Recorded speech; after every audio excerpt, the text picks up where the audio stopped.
మకర రాశి వారికి వారంలో ఎన్ని గ్రహాలు అనుకూలిస్తున్నాయండి? 3 గ్రహాలు అనుకూలిస్తున్నాయి. బుధ, గురు, శుక్రుడు. గత కొన్ని వారాల నుండి ఇలాగే ఈ 3 గ్రహాలే సహకరిస్తున్నాయి. బుధుడు బుద్ధి బలానికి సంకేతం, గురువు జ్ఞానానికి అదృష్టానికి సంకేతం, శుక్రుడు ఐశ్వర్యానికి సంకేతం. విశేష లాభాలు ఉన్నాయి. అయితే ఇక్కడ ఇంకా ఇతర గ్రహాలు కూడా అనుకూలించాలి. అవి అనుకూలించట్లేదు కాబట్టి మనసు పెట్టి పనిచేయాలి. ఏది అనుకుంటారో అదే దక్కుతుంది. అధిక శాతం శుభ ఫలితాలు ఉన్నాయి. ధనధాన్య లాభం సూచితం. వ్యాపార యోగం చక్కగా ఉంది. ఉద్యోగంలో ఆశించిన సహకారం లభిస్తుంది. అయితే అశ్రద్ధ వహించొద్దు. సకాలంలో పనులు నిర్వర్తించడం ద్వారా ప్రశంసలు అందుకుంటారు. నిజాయితీతో వ్యవహరించి ఒక విషయంలో శుభ ఫలితాన్ని పొందుతారు. ధైర్యం అవసరం.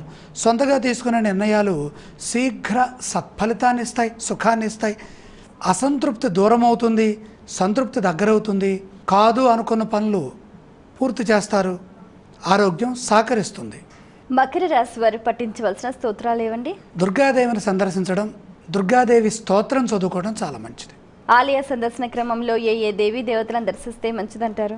దుర్గాం దేవీగుం శరణమహం ప్రపద్యే. దుర్గామాత సందర్శనం సర్వోత్తమం.